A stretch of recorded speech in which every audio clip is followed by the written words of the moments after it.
Good afternoon. My name is Dave Fowler. I work for the Association of State Floodplain Managers Flood Science Center, where I am a senior project manager. Welcome to session F7, Modeling for Urban Flooding Project Prioritization. Our first presentation is by Bose and Ron Copeland, and is entitled Mitigation Alternatives for Regional Flooding Issues in Cudia City, Washington. With that, take it away, Thiru and Ron. Hello, everybody. Thanks for joining us today on our project presentation session. Today, we're going to be presenting on the mitigation alternatives for regional flooding issues in Cudia City. Myself, Thirumurugan Bose, along with my colleague Ron Copeland, we will be making this presentation. You might be wondering, like, what am I talking about in Arizona? What are you talking about in flooding? But we do get quite a few flash floods during the monsoon events. And this is to your left, you can see this is the Cudia City wash that we're going to be discussing today.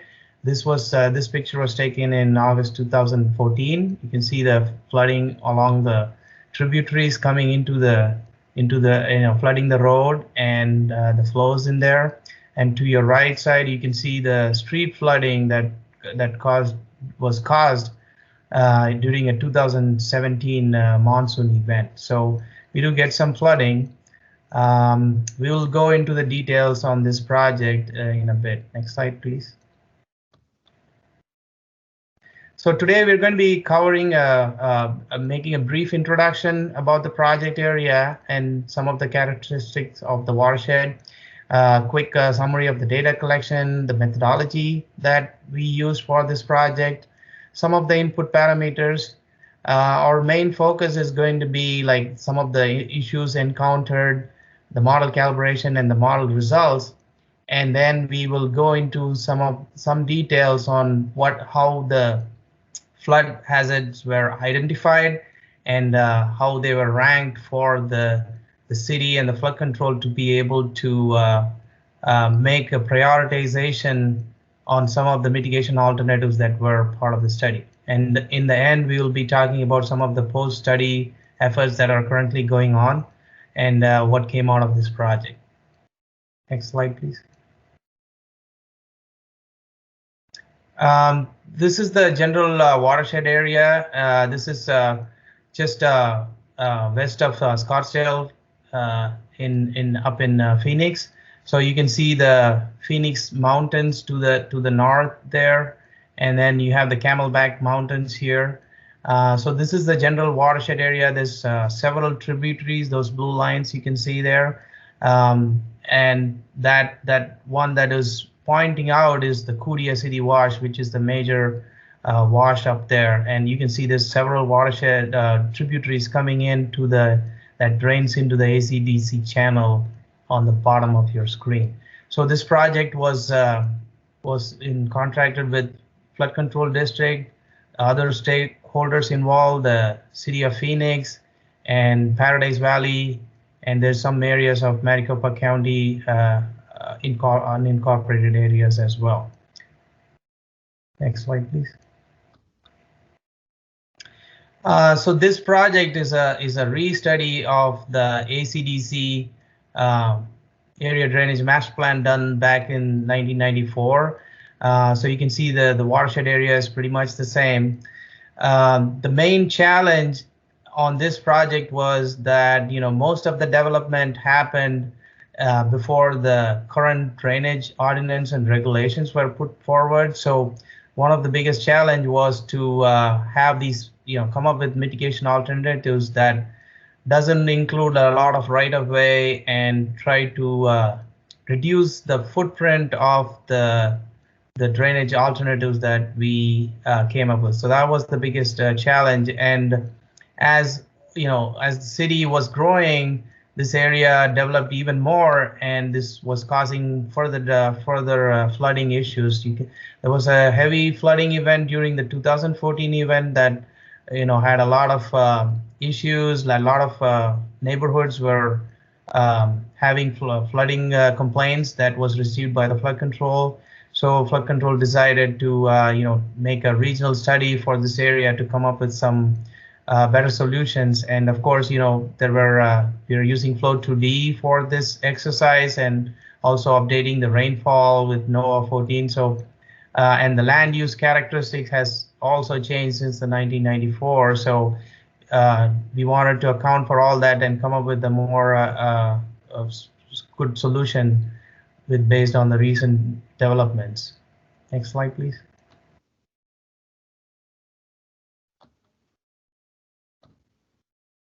So you can see these are some of the pictures that I already went through. So this is the Cudia City Wash, and then to the right you can see the school, like the playground behind the school that was completely flooded, and it had a big breach, and that went back into the wash. So they had quite a bit of flooding issues. So and you can see on the bottom of the screen, you can see the wash and how it's overtopping its banks.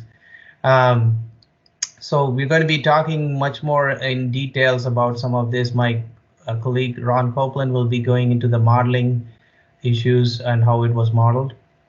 On to you, Ron. Yeah, thank you, Bose.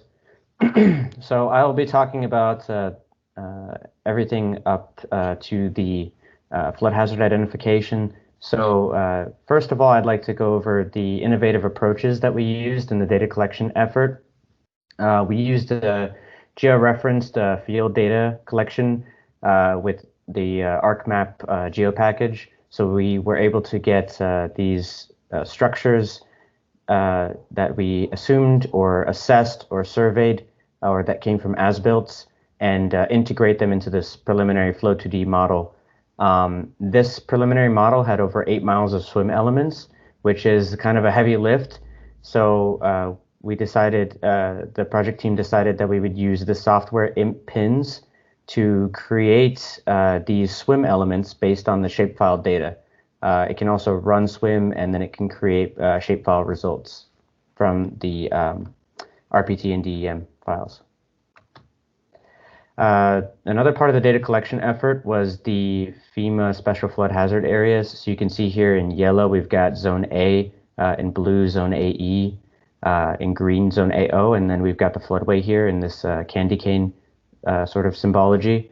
The main wash that we're going to be focused on for this presentation is Cudia City Wash, which you see here has a floodway and a zone AE.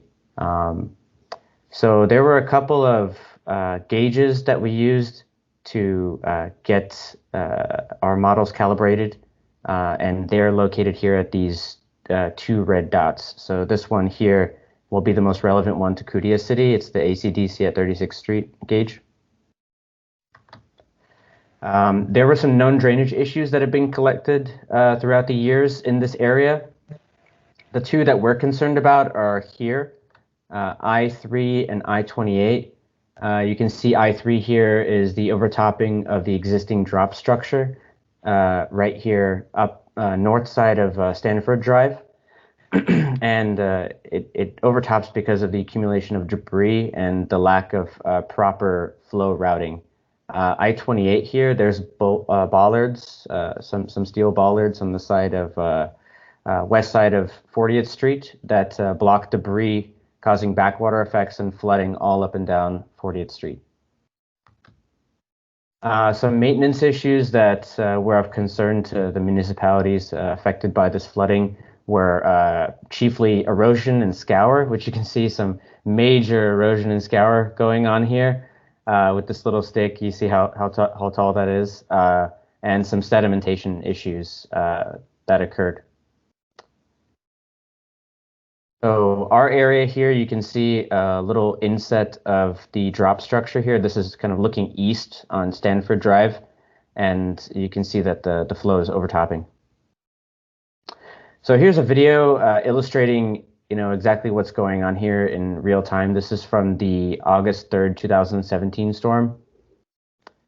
And you can see the whole thing is just blocked up on all sides here. It's flowing over, down, across, everywhere.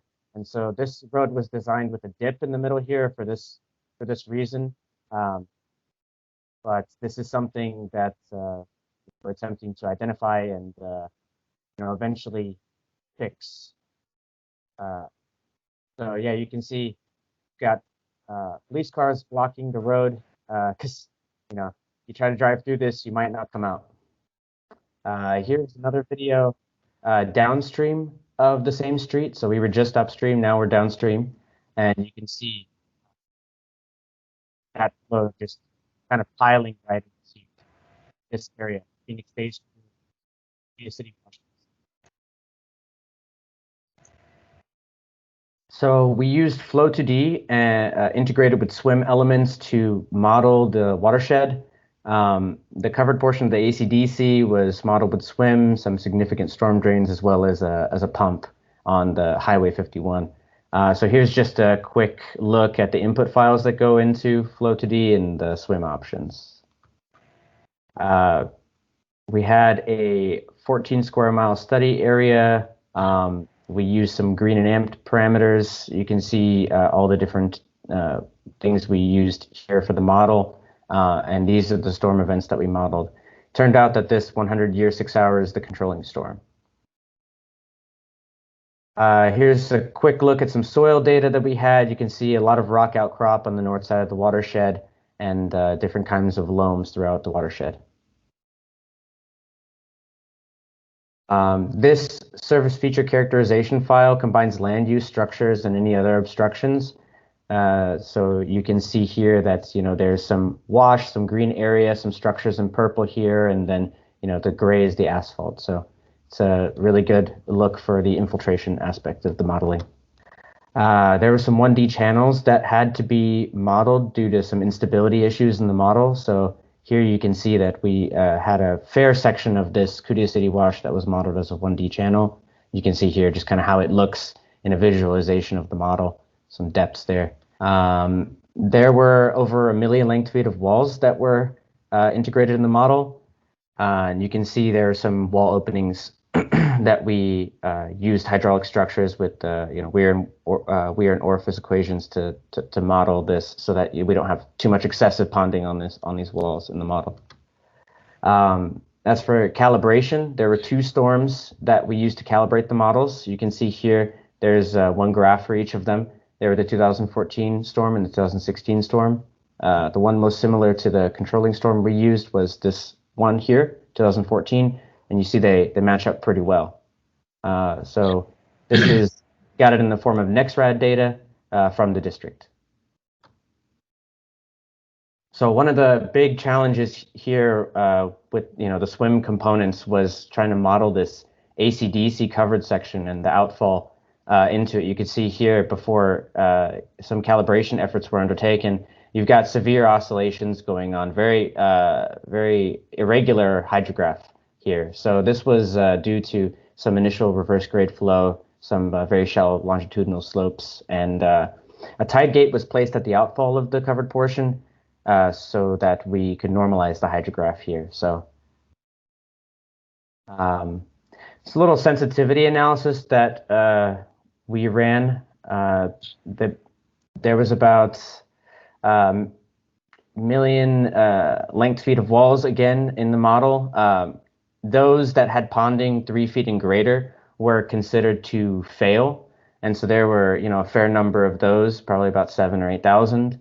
And so the most severely impacted walls were along Cudia City Wash. The final model did not feature wall failure because our modeling effort was to try to ascertain what is the regional characteristics of the flooding, and keeping the walls in place was conservative for the depths, because when you have the wall fail, you have depths spreading out over a larger area.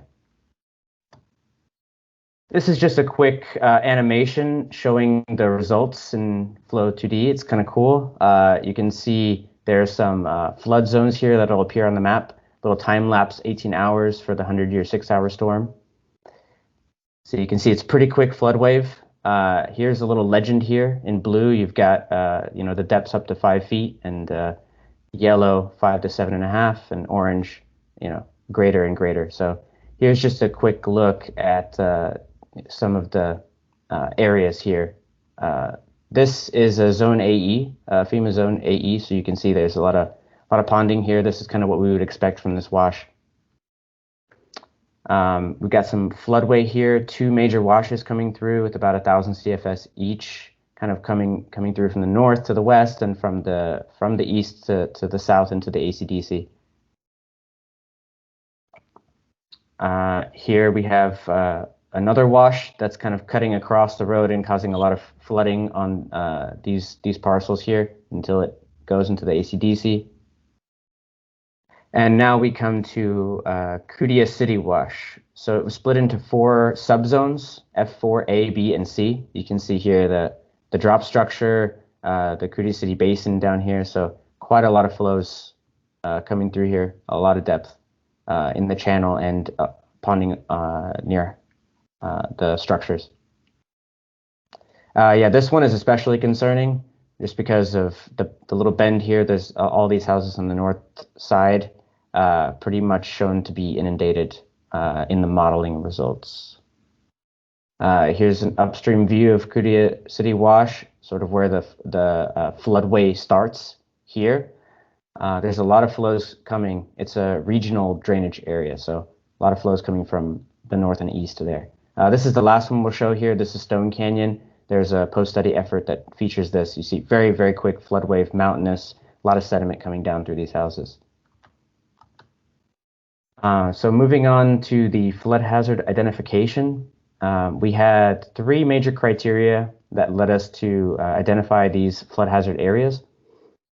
And they were the FEMA SFHAs, the known drainage issues and drainage complaints, and one of the most important aspects, the FLOW2D results. These were split into 3 subcategories: erosion potential. This is basically velocity over erodible surfaces, the water depth, which is self-explanatory, and then the depth times velocity vector, which could be expressed as a flow per unit width or unit discharge. And you can see they're separated by low and high risk by magnitude. Here's the selection criteria key that the stakeholders from various agencies came up with during a brainstorm meeting. And they've been listed out here in the description. We categorized them into sort of these larger categories called cost, feasibility, impacts, acceptance, and conflicts. So here's a map showing the watershed boundary and showing the purple. The purple here is the high hazard zones. The blue here, you don't really have to pay attention to it. These are low hazard zones. As you can see Cudia over here. There's a lot of issues here, roadway ponding, roadway scour, sediments, culvert blockage, erosion. There's a picture associated with each of them. But the most important drainage issue of all, obviously, is this one, So, but no, just kidding. There, each area has its own special circumstances. So, we'll talk about Cudia City Wash Zone F4A here. This one is the most interesting. So we've kind of gone over here the familiar cross streets, Stanford Drive and 40th Street. Some of the alternatives we came up with were to have improvements at this drop structure inlet, including using this parcel here as an offline basin, installing a debris barrier or sediment basin downstream of the drop structure to help still out some of those debris, and having breakaway gates at Phoenix Day School downstream instead of upstream. Another alternative here was to install a culvert at the 40th Street crossing to avoid all of this ponding, all this excessive ponding here on the street. And probably the most difficult to implement of all is this drainage easement to allow the city of Phoenix to come in and maintain this wash properly and to keep it free of debris. Just quickly looking at these are kind of upstream, so you can see there's an easement here already. This is what I was kind of alluding to earlier, where you've got really excessive ponding. The model showing up to 4 feet of ponding near some of these houses. So I think the most important alternative would be to probably install levees or flood walls where this overtopping occurs. This is the most upstream part of Cudia City Wash, and there's just some simple alternatives here to try to separate the flood wave to get to route the flow through the natural wash, but also to separate it into a storm drain, to have a culvert here to eliminate this overtopping and sedimentation issue. And I'll hand it over to Bose to discuss about the rest of the presentation. Thanks, Ron. So based on all these analysis we did for the different alternatives, we decided to propose that to the public and get their feedback on these various structural and non-structural alternatives. So we handed over them like some fact sheets and have them rank the different alternatives, and majority of the based on the ranking, a general consensus was to come up with structural alternatives, and typically there was less interest on increasing the right of way, which might be, we just take those alternatives and kind of get their inputs, but the flood control and everybody goes back to the table and try to make some decisions based on the public inputs as well as what the model and the technical analysis was provided. So these are some pictures. It was a pretty decent crowd that they were pretty interested. Next slide, please. So one of the projects that came out of the study is called the 54th Street and Solano drainage issue. You can see this is the intersection right there. It's a pretty high topography, and they've been having a lot of sediment deposit issues, and and due to the high terrain, the wash overtops and dumps in a lot of sediments here. So we've been working with the local municipality to come up with a solution to reduce the sediment impact and come up with a low water crossing, and also increase the capacity of the channel. On the top, you can see the HECRAS model. This is the channel there, and anything that, and then there's a culvert that would also improve the conditions right there, and any additional flows would weir flow into the road. So this is a type of projects that were a result of our regional study. And this project was part of a small project assistance with the flood control district, and the grant application got approved by the flood control for additional funding to do mitigation, and we are currently in the process of moving further along to revise and fine-tune this drainage solution that we provided for this one. Next slide, please. So other general design concepts reports have been coming out of based on the area drainage master plan that study that was done. So some of them are like the FEMA special asset remapping is an activity that is currently the flood control is looking forward to or looking through.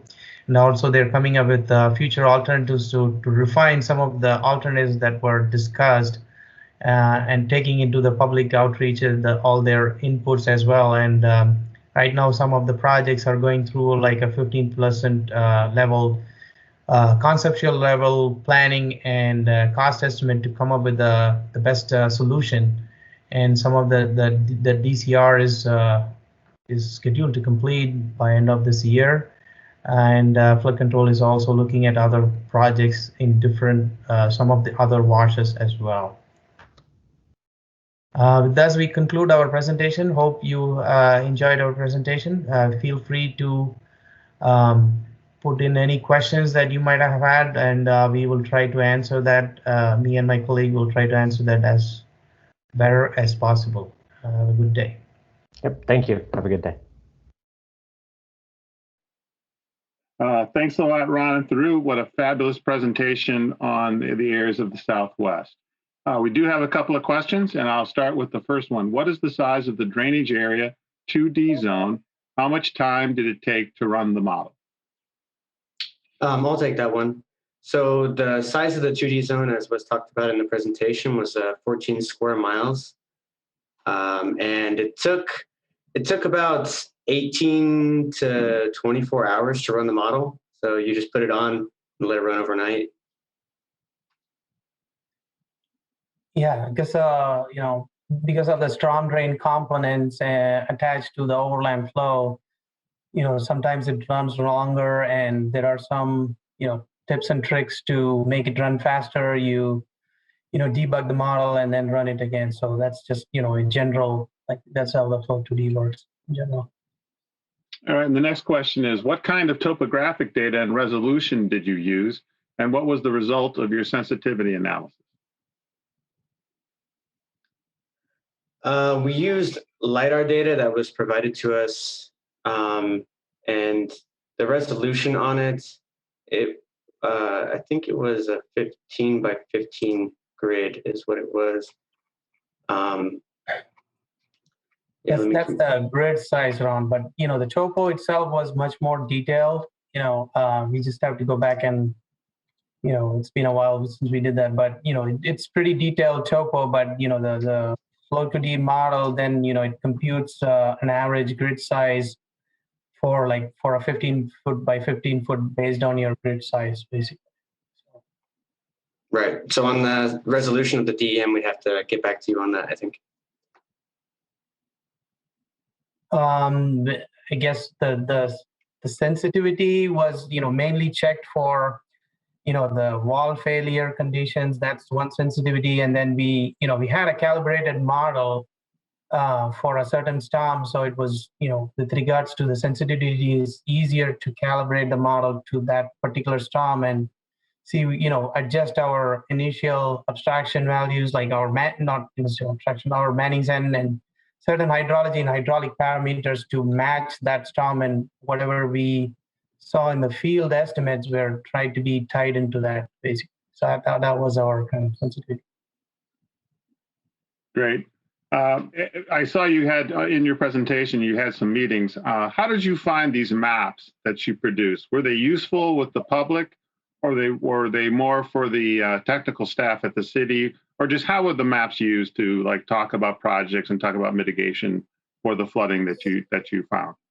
So what we basically did was we just took all these different alternatives, and for each zones, we secluded everything in separate zones, and then for each zone we said, okay, you can do this or this or this, and then we gave them like a flyer sheet and asked them to kind of weigh through these options and see which option they would prefer. And as we were expecting, nobody wanted to give the challenge with this one was a lot of the wash was still owned by private homeowners association and individuals, rather than the flood control would have liked to own those land, or the city of Phoenix would have liked to own those. But now, if you're talking about giving some of the for additional right-of-way, they don't, typically people don't want to give their land for, like a drainage easement. So unless you force them. So that was one of the challenges, mainly, that everybody wants more like a structural alternative. They'd be like, oh, put a culvert here upstream or do this. Everybody's just looking at their individual property and making sure that they're more concerned about this thing. So we kind of took those inputs and then kind of went back to the drawing table and said, okay, this is where higher problem areas are, or where the residents are more concerned about certain locations. That was the level of inputs we were able to get from them. But everybody was very specific to their house. It's like, oh, I live here, I want this, this thing to be satisfied. But we had to look at it as a regional solution, because some of the problems some people are getting downstream is more to do with folks from the upstream, or any infrastructure that needs to go into upstream. So that was kind of a challenge that, based on the public involvement, especially in Paradise Valley, there was a lot of involvement. A lot of people showed up for this public meeting because everybody was concerned about their own, how much land they have to give up, and what kind of additional maintenance would require. Everything boils down to the the money part of it, basically. Yeah. So if I could just add to that, people at the public meeting, basically our conversations were based off of these graphics. So we had these maps sort of lined up all along the Paradise Valley City Hall there, and people would go to the zone that their house was in and kind of discuss with you. So one of the gentlemen that I was discussing with, he lives on sort of the north side of Cudia City Wash. And he was saying, oh, this model looks wrong because I'm getting water actually from the north, from the street coming in, not from the wash. The wash is completely fine. I don't know what you're trying to do. So yeah, people, they have like a very sort of, they're only concerned about their small area. So yeah, the maps and the video that I showed in the presentation were very useful, I think, to engage people and, get them ready and get them in the mindset to discuss this thing. So. All right, now I think it's our last question. I think, are there any updates to the existing firm maps and the FEMA zones planned or in the works using these results? And if so, how would the model be used to update the floodways? If you understand the question that they're using on the firm maps, I believe. You want me to answer? So right now, there's currently a DCR going on for, so the district went back and then they kind of ranked everything, like, there's several solutions and several alternatives. So they just said, okay, this is the biggest problem that we can tackle based on the funding. And then they're going through this option right now to, with the recommended alternative. And then what our assumption is they're going to take that alternative and try to put it in the model and revise their FEMA zones based on that. So it's not there yet, because, at the end of the project was to give all these alternatives and come up with a recommended alternative. Now you have to go back and decide on, go through your design activities and finalize your design. And then you come back and say, okay, if you do this, this is how this is how you can reduce your FEMA floodplain in this location by using this alternative. So it's still ongoing, basically. Well, thank you very much, Ron and Thiru. And with that, we'll move on to our next presentation. Thank you. And moving right along, and again, you can ask questions on the Slido onto the side. I apologize, I forgot to mention that before the first presentation. Our next presentation for session F7, Modeling for Urban Flooding Project Prioritization, is utilizing BLE modeling in stormwater master planning. It's Maria Neeland, who has a PE and a CFM and works for Wood. And Maria is a water resource engineer and a project manager for Wood Environment and Infrastructure Solutions Incorporated in Topeka, Kansas. With that, Maria, take it away. I know you've probably had a long day of sitting through virtual presentations, so hopefully we'll keep this interesting for you. I know it's coming to the end of a lot of your days. Today, I'll be presenting on how we can utilize base level engineering data for stormwater master planning purposes for municipalities. I'll go ahead and switch to my PowerPoint presentation. Okay, first I'll give a brief introduction of myself. My name is Maria Neeland. I work for Wood. We're an engineering consulting company. Hopefully you've heard of us and seen our name around the conference. I grew up in Maryland. I went to school at the Kansas State University in Manhattan, Kansas. Go Wildcats. I have about 10 years of professional experience. My specialties are in hydrologic and hydraulic engineering. I am a licensed professional engineer. I do a lot of flood studies, FEMA mapping. I help communities with management planning and alternative studies, and also post-construction stormwater programs. That's just a little bit about me. If you're not familiar with the city of Topeka, Kansas, that's where the project I'm talking about today is located. Topeka is the capital of Kansas. It's located about an hour west of Kansas City. It's that red dot here on the map. The population of Topeka is about 126,000. It is a phase 1 NPDES MS4 permitted city. So we'll start by giving a little bit of background for this project. A couple of years ago, the Kansas Department of Agriculture, who is the cooperating technical partner for Kansas, funded a technical assistance project for the city of Topeka. The city was really interested in developing two-dimensional HEC-RAS models for the entire city. While they had some good FEMA maps, They really wanted information for the entire coverage of the city, and that's what two-dimensional modeling can do.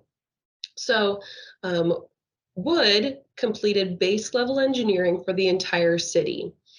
And all of the green basins shown in the map here is where we did two-dimensional modeling. Out of that, we can get really useful grids because of the HEC-RAS platform, such as water surface elevation grids, depth grids, velocity grids, flow accumulation grids, shear stress grids, stream power indices. We developed streamlines for a variety of different stream extents. And these data sets are really useful tools for the community to use in a variety of different ways. For instance, in that technical assistance project, we actually used that information to help do a couple different alternative analyses to assist the city in developing some new stormwater design criteria. For instance, we studied sensitivity of different basins throughout the city to changes in peak flows and changes in volume of stormwater. We also helped them develop a new science-based stream buffer extent. But those data sets can be used for a variety of different ways, such as to help with stormwater master planning. Just want to touch on a few keys to the two-dimensional HEC-RAS models that were developed. It is a rain-on-grid methodology. We did customized land use data sets for the modeling, so that would be the Manning's N roughness coefficient information that goes into the model. Storage and detention areas are naturally included in the model with the way the mesh is developed by utilizing break lines on raised embankments. And structures were included in the model where appropriate. So we did pick out some of the major structures or the major constrictions throughout the city and included those within the model. This does go beyond what would typically be done for a BLE or base level engineering model, but it was important to do that to give the city of Topeka some accurate data sets. Also, what goes beyond a typical BLE is that we incorporated tailwater elevations for the levee systems that are in the city. There's two major streams, the Kansas River and then the Shunganunga River, that run through the city that have levees on them. Those levees do have PC swim modeling, which is a very detailed model done for them. And so we incorporated those tailwater elevations into these HEC-RAS models as well. And then we also ran some comparisons to the effective FEMA mapping just to get a gauge for water surface elevation differences or similarities. And for the most part, they matched those FEMA models really well. Okay, moving into the Stormwater Master Plan project, last fall, the City of Topeka contracted with Wood to help them develop a master plan for the stormwater utility that really looks at overall risk for the City of Topeka watersheds. What we are doing is analyzing the entire City of Topeka to evaluate capacity concerns, condition concerns, other issues of the stormwater infrastructure. And ultimately, we're evaluating the likelihood and consequences of failure to that stormwater system. The ultimate goal of the project is to identify a handful of projects, somewhere between 10, 15, 20 projects that the city should look at implementing in the future if funding becomes available, and then ultimately prioritizing those projects based on some cost-benefit scenarios. So while we're looking at the whole city, we want to really narrow down and figure out which specific locations have the biggest areas of concern right now and where projects can feasibly be implemented to help reduce those concerns. So there are two different phases to this project, and this presentation focuses on phase one. In phase one, we're assessing the current flood risk throughout the city of Topeka, and that's really where this base level engineering data is so useful. Also in phase one, we're assessing the city's aging infrastructure. So what we'll be doing is we'll look at areas that have the biggest flood risk, as well as areas that have problems with the current infrastructure. So where there's deterioration, maybe there's some CMP pipes in place that really need replaced. We're going to try to combine those projects and really target the areas that have the most overall risk. So ultimately, phase one is going to produce recommendations for areas that we should focus our efforts in phase two for determining alternative analyses and ultimately capital improvement plan development. In phase two, we'll be looking at some areas of interest, or those focus areas, targeted locations.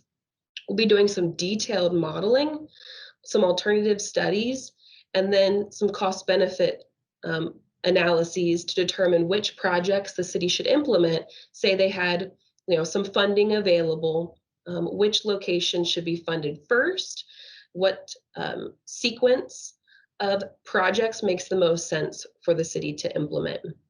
I will note that while we certainly want to do as much as we can throughout the city to help mitigate those flood risk and risk to the city's infrastructure, we know that it's just not realistic to do 100 different projects within the city. That's why we really want to narrow down to somewhere between 10 and 20 projects that can feasibly be implemented within the next 10, 15 years.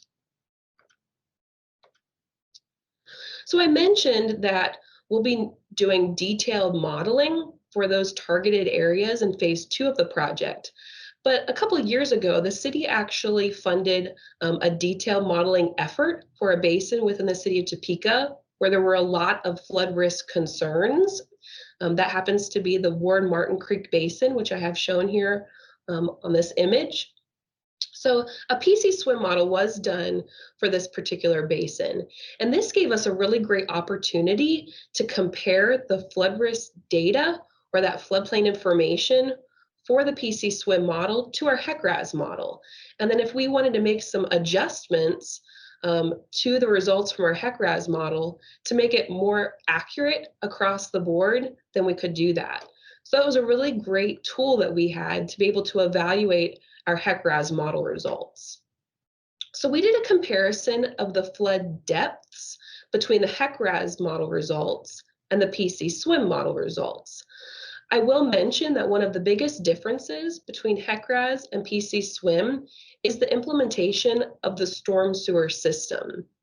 A lot of detail can go into a PC swim model for all the minute conveyance structures that make up the city's stormwater network, where HEC-RAS has a more difficult time accounting for those underground systems. Also, like I mentioned, right now we're looking at big picture views across the city, and that's where the HEC-RAS model results are so beneficial, because we can look at it from a big picture perspective with a minimal amount of cost associated with doing that. When we look at the PC swim model, those account for all of the city's infrastructure. So how does that differ from the HEC-RAS model results? So we looked at the depth differences, the HEC-RAS flood depths minus the PC swim model flood depths, to evaluate how the underlying conveyance system may differ our flooding, which becomes important here in a couple slides. We also looked at comparisons between the flood plains between the PC swim model and the HEC-RAS model. So what we have shown here in blue is the PC swim 100-year floodplain, and then in green is the HEC-RAS 100-year floodplain minus all the flooding depths less than 1.5 feet. So you'll notice some additional extents at the ends of the stream that are green. However, for the most part, where we have modeling done for the PC swim model, the green and the blue align pretty well in this image. So what does this mean? Well, the depth comparisons indicated to us that we should take the HEC-RAS model results and subtract 1/2 foot to account for the quantity of water that's being conveyed through the city's stormwater system that the HEC-RAS model isn't seeing or doesn't handle properly. In addition, we're going to subtract the flood depths from that resulting grid, so the ½ foot is already removed. We're going to take an additional 1 foot off and simply ignore that or consider that negligible flood depth information for stormwater master planning purposes. We did evaluate a variety of different storm events. So as I go through this presentation, I'll be talking about a variety of different frequencies. We looked at the 2-year, the 5-year, the 10-year, the 25-year, the 50-year, the 100-year, and the 500-year flood risk information. That becomes important because in some locations, a smaller storm event could impact quite a few houses or properties. In other locations, maybe the smaller storm events don't impact properties or houses. However, a larger storm event significantly impacts it. So we really want to look at the full range of frequencies when we're talking about flood risk. Okay, so when we look at flood risk, we really want to focus on 2 different situations. One being flood damages, so the cost associated with a flood event, and then also the population impact. So the people that would be associated or that would be hindered if a flood event did occur. So first we'll talk about the flood damages piece. We started with our building footprints for the entire city, and we correlated each building footprint with its assessed property value. We then correlated each building footprint with a maximum flood depth for each storm frequency. So at each building, for all of those different storm events I mentioned, we're going to have 1 maximum flood depth associated for that structure. We then quantified a curve to help us estimate the damages associated with the depth of flooding. So this curve was actually taken from the U.S. Army Corps of Engineers. And for our analysis, we simply assumed that each building within the city is a 1-story structure with a basement. So that correlates to the blue line here. We know that that's not completely accurate, but again, we're looking at big picture analyses here, and so that was simply our assumption. So if we look at this graph, if there's 3 foot of water within a structure, that equates to about a 46% damage for that structure. So that's how we can utilize this curve to help us estimate the damages. So we then determined the damage estimate for each building for each storm event. Again, we utilized that associated maximum depth of flooding that I previously mentioned, the assessed property value for the building, and then the equation that I just showed you for the depth damage curve to come up with a damage price for each storm event for each building. So that's great, but we really want to look at things from a watershed or a sub-basin perspective. So we broke the city up into sub-basins by starting with the city watershed basins outlined in purple in this image. We then broke those basins up into 174 sub-basins for the city. They range between 1/4 and 1 square mile. We really wanted to look at areas where a CIP project would be feasible, and that's typically around that 1/4 to 1 square mile range, depending on what kind of infrastructure is in place. So if there's a lot of storm network in a particular location, then maybe we tried to make those subbasins smaller. Other areas of the city are less densely populated. There's less storm network, so we could make those subbasins a little bit larger. Then we determined the damage estimate for each subbasin, again for each storm event, by simply taking the sum of the building damages within that subbasin. So here I've got the subbasins outlined in pink.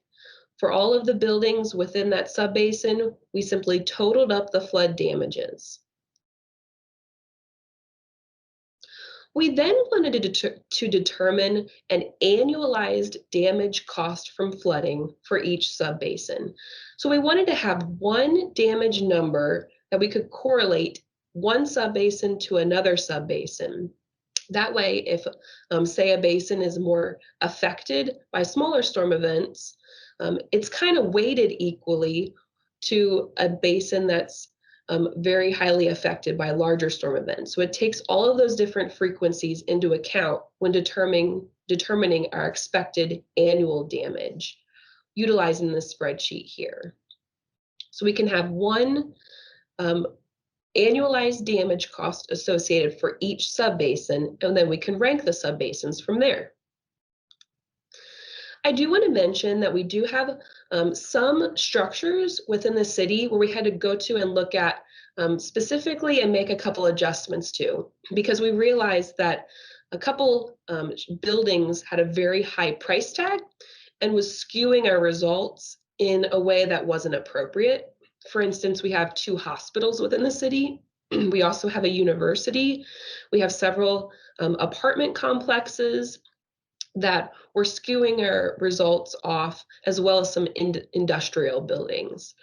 So all of the buildings that had a damage estimate of over $500,000, we went and looked to, and we determined whether that assessed value correlated to the flooding appropriately or if we needed to make some modifications. In a lot of cases, we would limit that damage estimate to $500,000. We might have equated it to 0 if that was appropriate, or left the assessed property value in place. This image that I have shown here is actually of a hospital. So we know a hospital has multiple stories, there's multiple wings associated, and a very high assessed property value. The flooding really only touches a corner of this building along with a loading dock. So we assume that the assessed property value that should be correlated to the flood event should be limited here to $500,000. So I just wanted to make that note that we had to make some of those adjustments. Okay, the next thing we looked at was the estimated population impact. So we ran through a similar analyses for population as opposed to damage costs. The reason that we did this is we wanted to make sure that we weren't skewing our projects to the higher income portions of town. We wanted to make sure we were also equally looking at lower income areas of town and making sure that population impact was factored into our analysis. So we obtained the census block information, census block population information from 2010 for the city, and those are shown here in yellow. Census blocks are a relatively small area that can be used for an analyses pretty well. We then determine the percent of each census block area inundated for each storm event. So what I have here is again the 100-year floodplain shown. So the census block on the lower side of the image is 100% inundated by this particular floodplain. The upper census block is 58% inundated by this particular floodplain. We then estimated the population impacted by flooding for each storm event by multiplying the population in that census block by the percent inundation of that census block. So for instance, this lower census block we said was 100% inundated. There's 34 people in it. So 34 people are going to be impacted by flooding. The upper census block is 58% inundated. There's 50 people in it. So only 29 people will be impacted by flooding. That's how we determined the population impacted by flooding for each census block. We then estimated the population impact for each subbasin, again for every storm event, by simply adding up the impacted population of all the census blocks within a subbasin. And we used a very similar spreadsheet to what we did for damages to determine an annualized population impact from flooding for each subbasin. So we're accounting for all of the different storm events, the different frequencies, and coming up with one number of the expected annual population impacted from flooding. So now how do we rank these areas of interest now that we have our population impact and our flood damages? Well, we determined an overall flood risk ranking of the subbasins. We first ranked the subbasins based on their annualized flood damages, 1 to 174. We ranked the subbasins based on their annualized population impacts, 1 to 174. And then we simply averaged those two rankings together. Right now, we're using a simple 50-50 split. That may change through communication with the city to see if they want to weight flood damages higher or population impact higher, but for right now, we're weighting them equally. So this overall flood risk ranking will be used along with an assessment of the city's aging infrastructure to determine the areas of interest for phase 2 of the Stormwater Master Planning project. So our next steps are to meet with the city to determine which identified areas of interest should be included in the alternative analyses. What we'll likely do is pick maybe 20, even 30 targeted areas to look at that have the highest risk rating. And then we'll probably take out a few areas that we know aren't going to have feasible projects based on past studies, or even if there are areas that have projects already in place, we'll be able to incorporate that into the CIP plan, but we don't necessarily need to do alternative studies because those have already been done. Like I mentioned, we'll be developing PC SWIM models for the selected areas of interest, so very detailed modeling. We'll develop alternative studies for those selected areas of interest to identify options for feasibly mitigating risk. Some projects will be able to come up with alternatives that are feasible to implement, and some areas we may simply not be able to come up with a project that's feasible. So we may have to set those aside and not include those within the CIP plan. Ultimately, we'll be developing that capital improvement plan for the city in coordination with city staff. So that's all I have today about how we can utilize base level engineering in a really useful way for stormwater master planning. And with that, I'll open it up for questions. Thank you so much for your time. Well, thank you very much, Maria. That was an excellent presentation. We do have a couple of questions, and I just want to remind our audience, please fill out your questions on the Slido so you can get them to Maria and she can answer any questions that you might have about the presentation. We do have a couple here. One from Jeff. It sounds like you accounted for different types of structures, commercial, industrial schools, etc. And if so, did you use different depth damage functions, DDFs, and how did you determine the FFE, which is a huge influence on damage? I just put it back in. He took it back to edit it. I'm just For the purpose of this phase 1 approach, we did just use the one depth damage curve, which does estimate a 1-story building. I will note that some of the structures that had high price tags, like I mentioned in the presentation, we did go back and kind of put eyes on each of those facilities to see if the damage estimate was appropriate, whether, say, only a small piece of that multi-story building was being impacted, then we would lessen the damage associated. So there were a few tweaks made. I will mention that we're using this information to put into what we're calling a business risk exposure structure. And the flood risk will go into that business risk exposure, as well as infrastructure information, so that the aging infrastructure.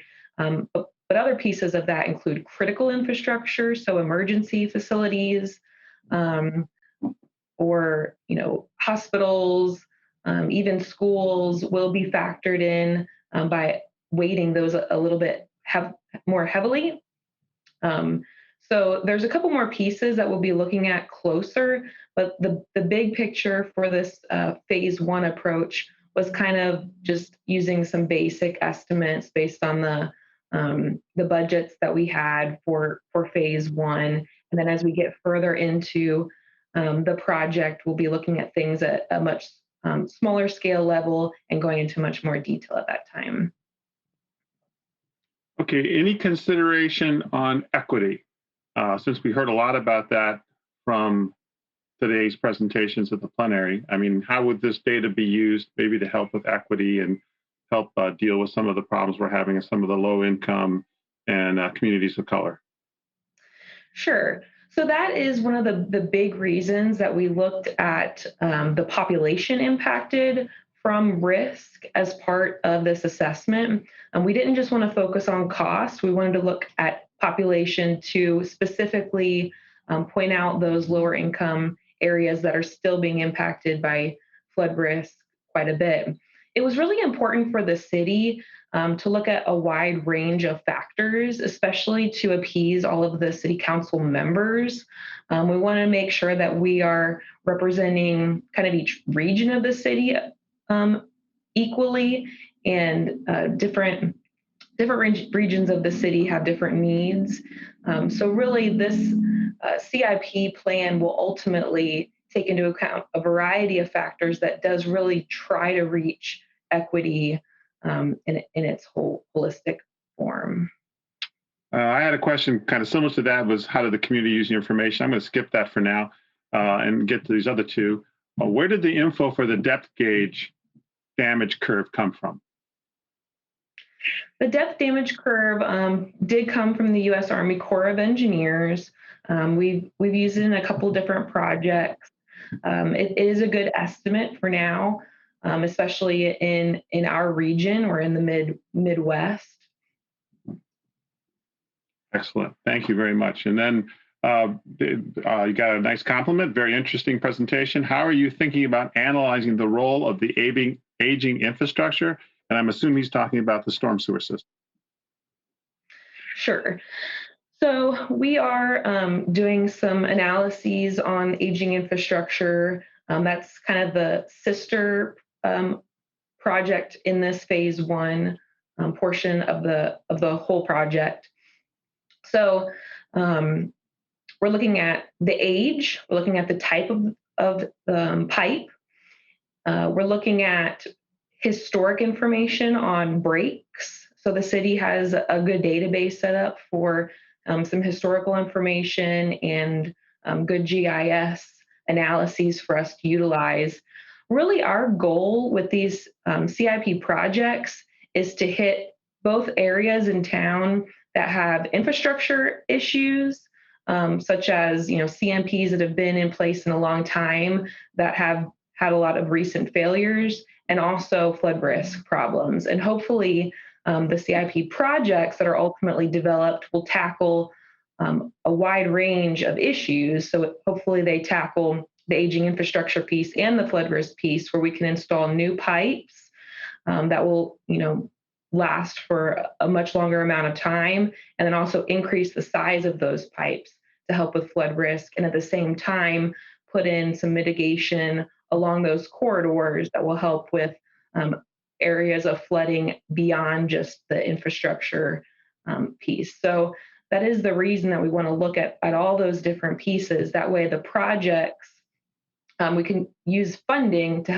to meet a variety of different needs within a single project.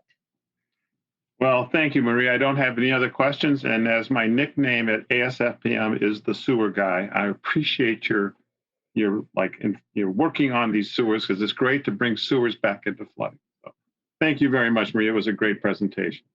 So moving right along, our final presentation in sessions F7, moderating for urban and flooding project prioritization, is redeveloping the city of Presidents in 2D. The presentation will be by David White of Woodard and Curran. Dave is a leader for the National Stormwater Practice and is a senior technical expert in the area of stormwater, green infrastructure, hydraulic and hydrologic, and flood mitigation. Take it away, Dave. Good afternoon, and thank you for joining me for the presentation, Redeveloping the City of Presidents in 2D. My name is David White. I'm the National Stormwater Practice Leader for Woodard and Curran, a national environmental consulting firm. And today I'm going to introduce to you the citywide modeling efforts for the City of Quincy, Massachusetts. Today I will introduce to you some background on the City of Quincy and the various vulnerabilities that the city has to sources of flooding.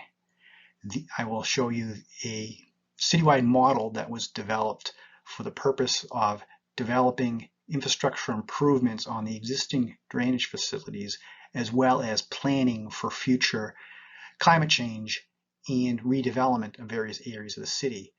Through some representative projects, I will introduce to you how the city is utilizing this model in order to achieve those objectives. And then finally, I will discuss some lessons learned from the modeling efforts to date. The City of Quincy is located about 10 miles south of Boston. It's a relatively urbanized area with a population of 100,000 people, contained in a 26 square mile area. It boasts 27 miles of coastline and is well known as the City of Presidents because it's the birthplace of two U.S. presidents, John Adams and John Quincy Adams. In addition to the presidents, John Hancock, one of the original founders of the U.S. Constitution, was also born here, in addition to Abigail Adams, First Lady to President John Quincy Adams. Also known for its origins is the Dunkin' Donuts brands, the Howard Johnson restaurants, and the punk Celtic rock group Dropkick Murphys. City of Quincy is particularly vulnerable to a number of types of storm events. As with typical New England cities, it is very vulnerable to intense rainfall events where urban streams and urban drainage structures are overwhelmed by rainfall. Similarly, because it's on 27 miles of coastline, it is particularly vulnerable to storm surge and nor'easters, which pile water up along the coastline. And similarly, those same areas are also very vulnerable to future sea level rise. These vulnerabilities are reflected in some of the major flood history for the city, both in the 1900s and 20th century. This is a listing of some of the recent coastal riverine hurricanes that have substantially impacted the city throughout the course of 1900s and 2000s. In addition, the city also is part of the National Flood Insurance Program and boasts the state's largest percentage of coastal and marine special flood hazard areas, with 7% of the city in the special flood hazard area. Over $1 billion in building value lies in those areas, and they are insured by about 3,500 policies with just under $1 billion of coverage, and with the residents and businesses paying $3.7 million in premiums this year to the program. The City of Quincy is only second to Boston in the number of policies and coverage under the National Flood Insurance Program in Massachusetts, and it has the 5th largest repetitive loss properties in the state. The city is taking advantage of the community rating system, is currently classified as a 7, and is the only city in Massachusetts with a rating of 7 or less.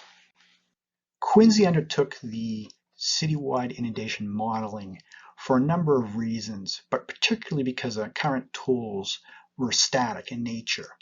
And the city needed dynamic tools in order to assess the value in the payback associated with about $120 million of capital drainage improvement projects that were identified, in addition to addressing nearly $100 million in needs necessary to bring the aging infrastructure into an appropriate level of service, upgrade the existing infrastructure, and prepare it for climate change impacts. Additionally, the city is undergoing a number of revitalization efforts, particularly in its urban downtown areas, and they needed a tool to be able to manage land use and planning around flood mitigation efforts and incorporate flood planning into those larger scale redevelopments. Similarly, through those redevelopments, there's a number of large-scale private developments that the city need to understand how those developments were going to impact the city's drainage infrastructure. And it was necessary to be able to perform these projects in the evaluations both on an individual and collective basis.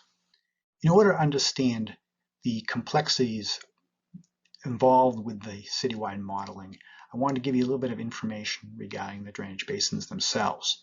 City of Quincy has 14 primary drainage basins. They range in scale from very small, 60 acres, to relatively large at 2,100 acres. Most of them are highly urbanized. There's approximately 7 miles of riverine watercourses, many of them anthropologically altered in some fashion or another, in addition to the 27 miles of coastline that I mentioned earlier. And previous capital improvement project plans had identified 35 various areas throughout the city that were subject to some type of inland flooding. The city's drainage infrastructure is comprised of about 150 miles of pipeline, 9,000 catch basins, and 3,000 manholes, of which discharge to about 188 outfalls. Low-lying areas of the city are also served by 5 stormwater pump stations, and there are 52 tie gates and check valves used to prevent the storm surges from the tidal waters from entering the drainage systems. In addition to that, the city of Quincy is also, the shoreline is protected by about 12 miles of seawall. The drainage model developed for Quincy was a coupled 1D, 2D model. One-dimensional subsurface drainage system model and a 2D surface runoff model.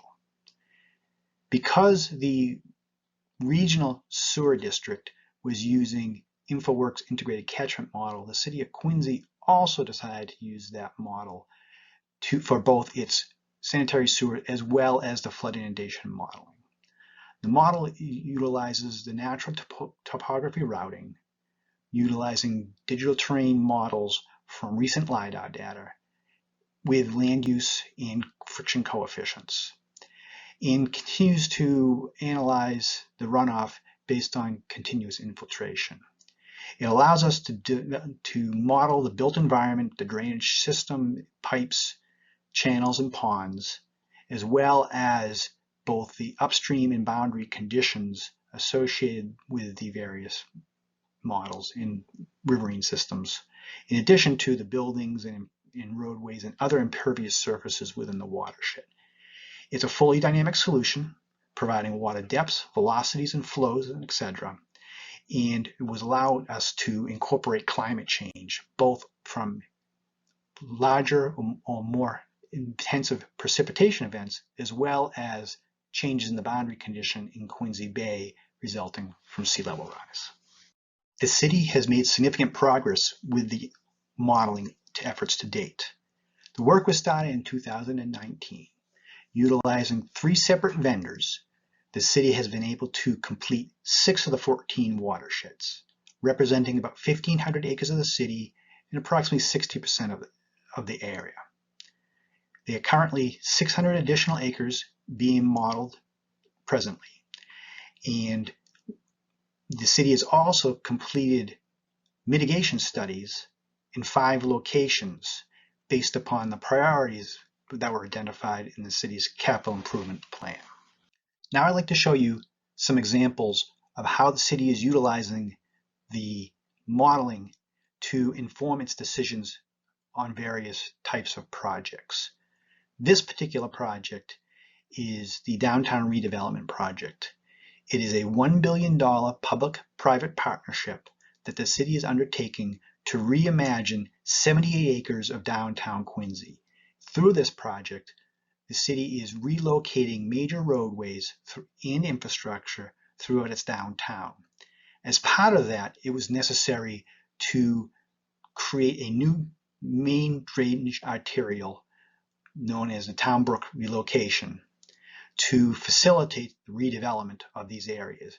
These photos here are representing the culvert on the right and the redevelopment of the downtown where the culvert is running between the new buildings shown here on the left. Another project is more of a traditional flood mitigation planning study that the city has undertaken. is specifically the Town Brook Enhancement and Restoration Project. In this location, the city has withstood centuries of flooding and redevelopment into the floodplain. The city utilized the model to evaluate up to 15 various flood mitigation scenarios, both local as well as looking both upstream and downstream from the subject area. In this graphic here is showing both the ICM model as well as a HECRES model was developed for this area. And the bar graph on the left is reflecting the various performance of the mitigation efforts or alternatives that were evaluated based upon the baseline conditions. From this, the city was able to select the project that had the highest cost benefit in order to mitigate flooding in this low-lying area. Whereas the previous examples were focused on current ongoing projects or addressing previous flooding issues, this example here is the demonstration of how the city is using the model to address its future planning. The city is currently evaluating this area of the city called Wollaston Center in order to revitalize it from its current blighted conditions to higher and better use properties through changes in land use zoning. This 13-acre area is presently drained through a single drainage discharge pipe that extends northeast to Quincy Bay, about 1.5 miles from its present location.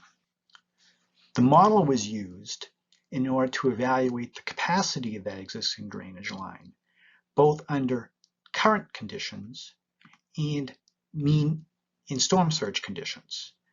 For the purposes of identifying areas within this redevelopment zone that may be subject to inundation during various storm events, ultimately allowing the city to plan for the area in a more cohesive fashion so that redevelopment could be done consistent with flood zoning enhancement opportunities. These figures are showing here, you can see that a large area central to the redevelopment area is currently inundated both under existing conditions as well as future conditions. This model allows us to identify the boundaries of those areas and the elevations of the flooding and the frequency of those areas that are vulnerable and begin to incorporate those findings into the land use planning process, by which we can then begin to identify areas in the redevelopment district that should be set aside for either flood planning or taking a more proactive look at mitigation measures both upstream of the drainage system entering this area or capacity limitations downstream. Another project demonstrating the model's ability to address an individual project and provide planning around resiliency in permitting is the public safety complex. City of Quincy is in the process of replacing their existing police station, fire station, and main emergency communications hub. The project's going to be located at the same location as the existing facility, which is along the coastline. However, recognizing that sea level rise is going to be a challenge for the city is using the model to inform the various building elevations, such as finished floor elevations and the elevations of critical infrastructure and operational systems for this building, as well as its immediate access roads to and from the building. The city determined that elevating the building in this location, as well as the access roadway, here shown in red, was necessary in order to protect the building and access to the building during major storm events. In addition to that, the model was also used for its regulatory permitting efforts with various local, state, and federal permitting agencies. The visualization tools became very, very important when helping the regulating authorities understand how filling this property in the additional roadway would not have an adverse effect on the adjacent properties or the backside drainage in this area. And this video here is reflective of one of the images and runs that we used to demonstrate both a pre and post evaluation that suggested that the existing infrastructure along with the elevation of the roadway were not going to adversely affect the surrounding properties and would adequately protect the vital services that this facility was going to provide to the community. City is also using the modeling to inform land use codes and planning. One element that the city is considering is introducing a floodplain overlay district. And the reason for that is as the city has performed the inundation modeling, they found that with the 60% completed to date, that approximately 600 of those 5,100 acres modeled are within the FEMA-based flood elevation. However, they are also finding that an additional 300 acres are vulnerable to flooding, but were not shown on the flood insurance rate study. And hence, those areas were not available or did not have the opportunity to seek protection under state, federal, or local jurisdictions. This map that you're seeing here on the right shows the firm boundaries in magenta, whereas the modeling shown in blue is the limits and flooding. And you can see here that even the Wallaston Center, which I previously identified in this location here, those areas prone to flooding or had risk of flooding were not in the firm BFE.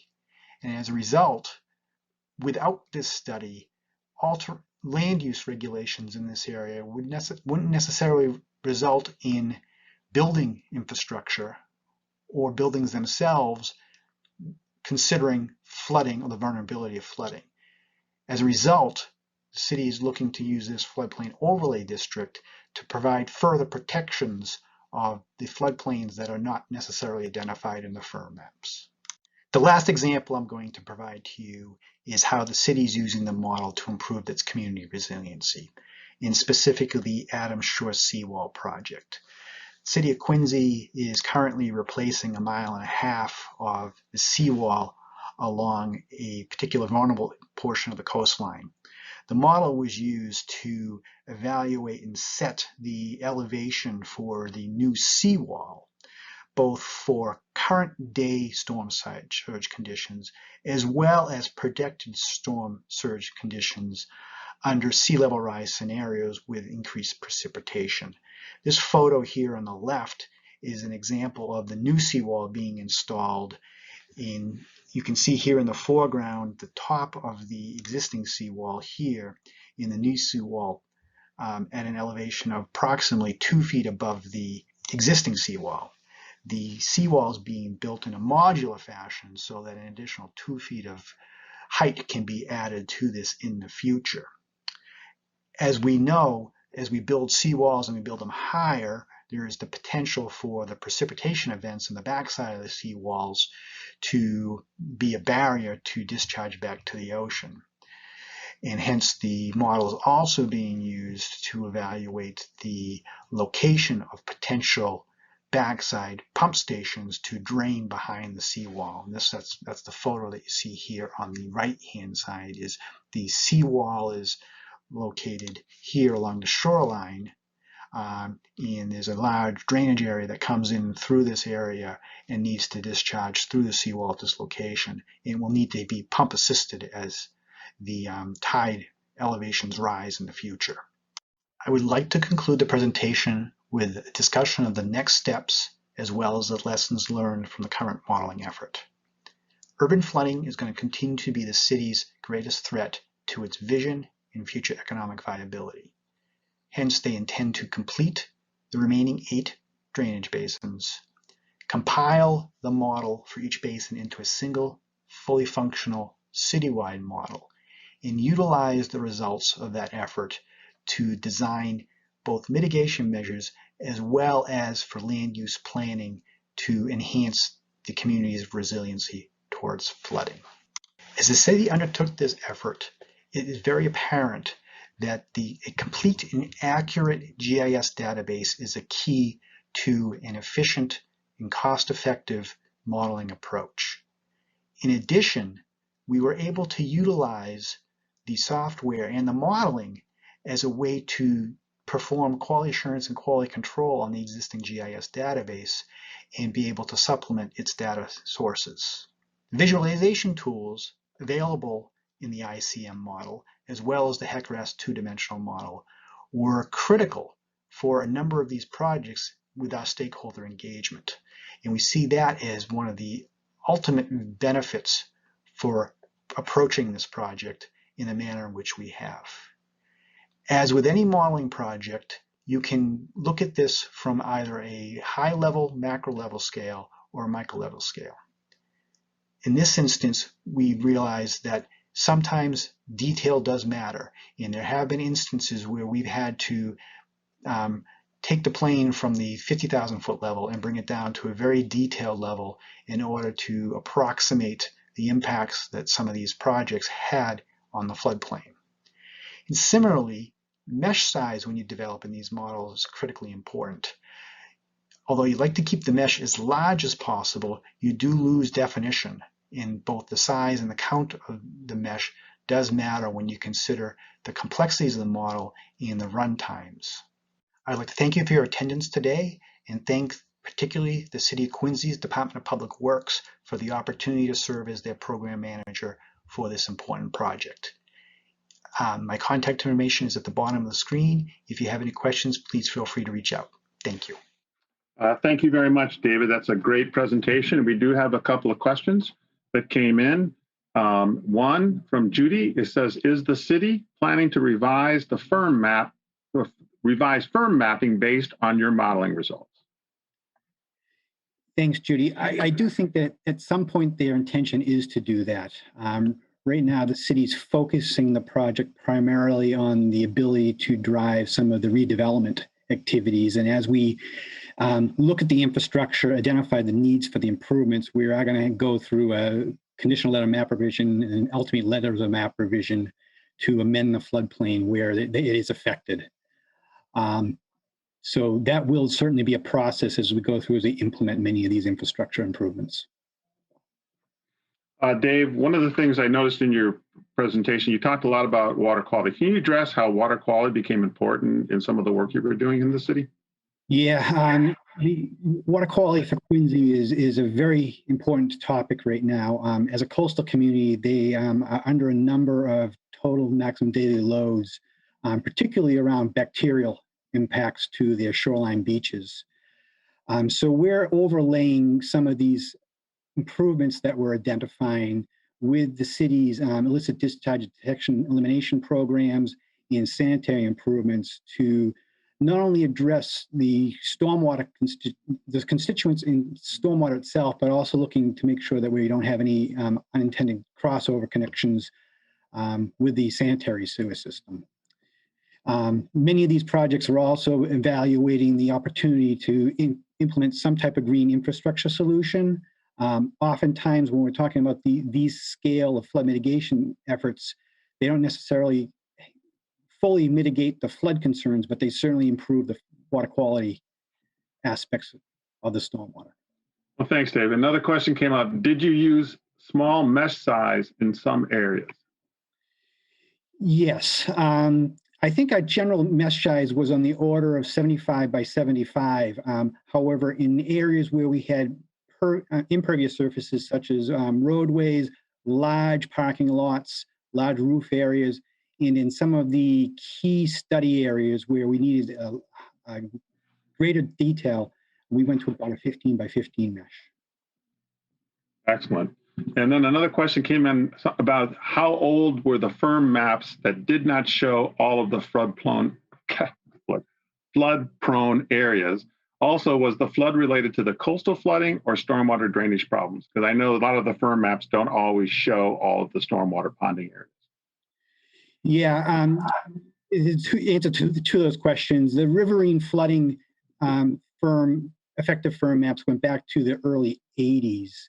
The city just did recently update their coastal mapping in a few years back. So we had some newer information on the coastal areas, about 40 to 45 years of time had elapsed since the original firm mapping on the riverine sections. So there was a lot of change that has occurred over those 45 years, particularly in these urban areas that weren't accounted for. Thank you, Dave. And the last question is the best accent of the whole conference so far. So I just had to add that in as a little, I might have deleted it earlier, but I think they enjoyed your accent, Dave. So I appreciate all the speakers today. So Dave, thank you very much. An excellent presentation. I don't see any more questions coming in. So I think we'll wrap it up here. I'll turn it back over to Dave for a minute, or do I just wrap up from here, Dave?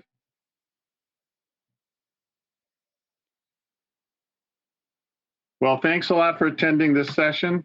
I would encourage you to visit the exhibit hall and visit some of the booths, the virtual booths that a lot of the consultants and other organizations that are part of our part of the conference have set up.